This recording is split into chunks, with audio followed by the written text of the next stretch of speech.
December 22nd, 2001, Saturday. Kirk called me up at 1:30 p.m. and woke me up. I went to his place and watched him play Metal Gear Solid 2: Sons of Liberty. I tell ya, my generation has probably seen the most advances in video games in the shortest amount of time. Fuck, I mean, it used to be like 8-bit Super Mario and Duck Hunt, and now it's 128-bit Resident Evil and Max Payne. It's great, really it is, but most of the time I'd prefer Mario 3. Kirk and I ran some errands. We went to Borders on 95th and Metcalf, and fuck me, the line to check out was about 30 people long when we went in. So we went to Walden's on Quivira and 71st or something, and I got 2 books there. The Godfather Legacy by Harlan Lebo for Mr. Quint, and Napalm and Silly Putty by George Carlin for my dad. There was a gorgeous dark-haired gal working there. Her name was Stacy. She was absolutely beautiful. Kirk and I were in line talking about her, and she definitely heard us. Kirk was stunned by her. He kept wanting to go back all night. Then we rented some video games, Max Payne and Grand Theft Auto 3. Then we went by Target, and I bought a little Mikey doll from Maryland, little Mikey from Monsters, Inc. I also got her a nice little necklace with a gold rose with an amethyst on it. It's purple, so I hope she likes it. Kirk and I were acting kind of crazy walking around Target. We were loudly calling one another Lance and Rico. Multiplicity, get it? For some reason, it was extremely funny to us. Both of us had figured we'd hang around and play video games until about 8 p.m. and then go to Will's. Nope, didn't work out that way at all. Instead, Will and eventually Tim came over to Kirk's, and we were there all night. It was all right. Tim and I talked more about our writings, and he showed me this booklet from Morris Publishing, which publishes books for people who want to self-publish. You choose what you want it to look like, and they print it out for you. It doesn't seem like too bad of a deal. I'll look at it more. As you know, Tim and I went to a poetry reading Tuesday night and rather enjoyed it. I came up with the idea of doing something like that on our own. I might have talked about this already in here. Anyway, Tim thought about it more and thought it would be cool. It'll definitely be something to do this spring or summer. Tim also told me that his parents are urging him strongly to go to school, college, if you will. So I thankfully will have somebody by my side when I go, if I go. Although I had hoped, not assumed, but hoped, I would hear from Erilyn, I did not.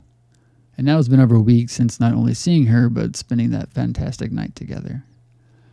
I actually wrote sighs in there.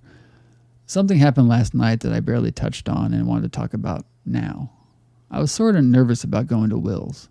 Nervous isn't the right word, but I'll use it. I was tired and didn't feel like doing much, so like I said, I stayed to myself and just bummed around. At one point, Will, Marilyn, and I were all in Will's bed, and Tim, Derek, and Will were singing Freebird, trying to sing at least. And something hit me about the song that had never hit me before. In the song, it starts to build up in speed, and the lyrics, Lord, I can't change, keep being repeated and repeated. And this hurt me so much I almost cried. What if it is the same for me? What if, Lord, I can't change? That song has always meant so much to me. Now it has taken on a whole new meaning. Fuck. I was really depressed last night, obviously, and I brought it all on myself. I sat there staring at Marilyn and thinking about how I fucked up and I made everything the way it is. Look at it this way. If I hadn't cheated on Marilyn, or at least not admitted it, we could possibly be back together by now. Keep in mind we were already split before I told her. We split for different and actually better reasons. So we could have, although unlikely, been together or just a little closer than we allow ourselves now. And she most likely would not have been with those other guys. There's still a chance she would have, though, since we were split anyway. Even though I think while technically broken up, we would have been there for each other's intimate needs, which, if this were so, she wouldn't have sought at other places. So if I hadn't have done what I did, Marilyn would still have only been with 2 guys instead of 4. But I can't go back now, no matter how bad I feel about everything that has happened. On the same subject, I wish so desperately that the night of the Linkin Park concert could have been after she was with this last guy. That way, and this is selfish, I know, especially since this is my fault, I would still be the last person Marilyn has been with. And that really isn't coming from any place of jealousy. I am the last man, trying to be a man, that she loved, that she has been with, and for the time being, I think it would be special if we both could say that the last person we each were with was the other. And as of now, that's not true. All around, at least. Well, Marilyn is still the last person I've been with. Completely, anyway.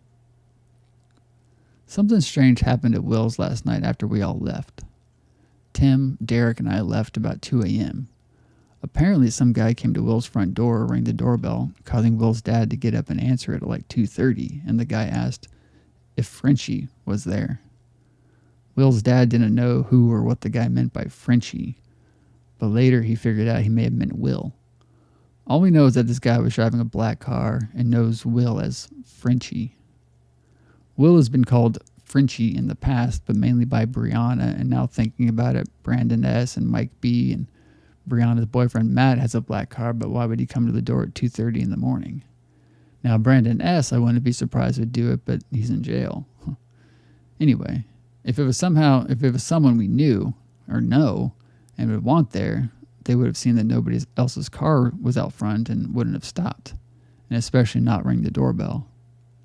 We'll figure it out sooner or later. End quote. Most people don't know what they are doing, and a lot of them are really good at it. George Carlin, Napalm and Silly Putty.